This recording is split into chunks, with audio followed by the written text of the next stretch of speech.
আসসালামু আলাইকুম। শুরু করছি মহান আল্লাহর নামে, যিনি পরম করুণাময় এবং দয়ালু। আশা করি আল্লাহর রহমতে সবাই ভালো আছেন। আমি doctor Harunur Rashid, homeopath. Homeopathic medicine বিষয়ে বিস্তারিত আলোচনা করার চেষ্টা করছি। প্রায় সবাই জানে হোমিওপ্যাথিক চিকিৎসা লক্ষণভিত্তিক চিকিৎসা।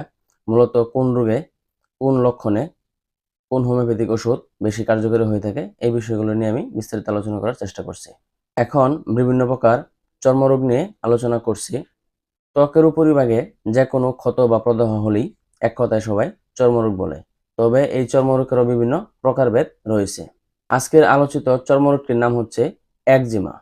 শুরুতেই কোন ধরনের চর্মরোগকে একজিমা বলা হয় এই বিষয়গুলো জেনে নিই। কারণ আপনার রোগটি একজিমা না অন্য কোনো চর্মরোগ, এটি জেনে চিকিৎসা করলে আল্লাহর রহমতে খুব দ্রুত রোগটা সেরে যাবে ইনশাআল্লাহ। একজিমা এক প্রকার চর্মরোগ যা বাংলাদেশে বিগ হাউস বা কাউরগা নামে পরিচিত। চিকিৎসা বিজ্ঞানে এটিকে অ্যাটোপিক ডার্মাটাইটিস বলা হয়ে থাকে।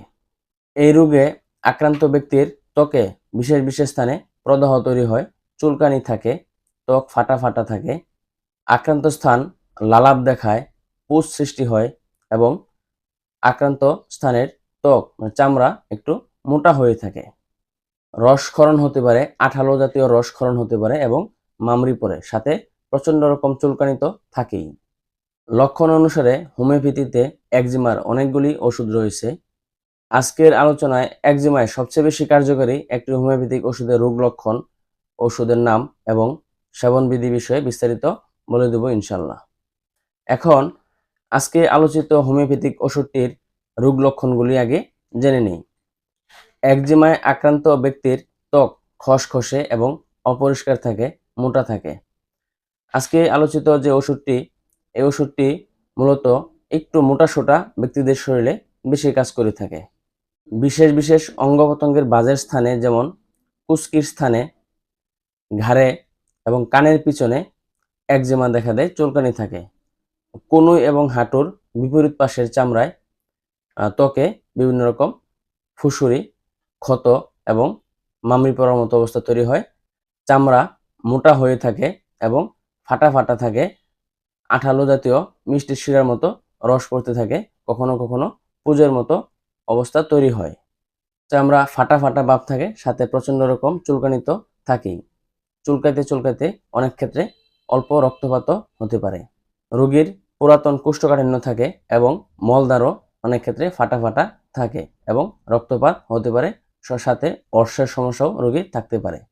আলোচিত এই ধরনের রোগ লক্ষণগুলো যদি কোনো রোগীর মধ্যে থাকে, তাহলে উক্ত রোগীর জন্য সবচেয়ে কার্যকরী হোমিওপ্যাথিক ওষুধটি হচ্ছে গ্রাফাইটিস। এই ধরনের রোগ লক্ষণ যদি থাকে, তাহলে গ্রাফাইটিস ওষুধটি খুব সহজে রোগ লক্ষণগুলি সেরে দেবে ইনশাল্লাহ। তবে গ্রাফাইটিস ওষুধটি খুব গভীর ক্রিয়াশীল একটি ওষুধ এবং খুবই সূক্ষ্ম মাত্রায় প্রয়োগ করতে হয়। কারণ স্থূল মাত্রায় প্রয়োগ করলে গ্রাফাইটিস ওষুধে রোগ লক্ষণ বেড়ে যাওয়ার একটি সম্ভাবনা থাকে। সূক্ষ্ম মাত্রায় প্রয়োগ করার জন্য গ্রাফাইটিস ওষুধটি ষষ্ঠ সংস্করণের ওষুধ ব্যবহার করাটা সবচেয়ে উত্তম। ষষ্ঠ সংস্করণের ওষুধ 0/1 থেকে শুরু করে পর্যায়ক্রমে রোগীর প্রয়োজন অনুসারে 0/30 পর্যন্ত প্রয়োজন হয়। আবার কখনো কখনো রোগের তীব্রতা এবং ক্রনিক ডিজিজ প্রবলেম যদি থাকে, তাহলে আরও উচ্চ শক্তির ওষুধও প্রয়োজন হতে পারে।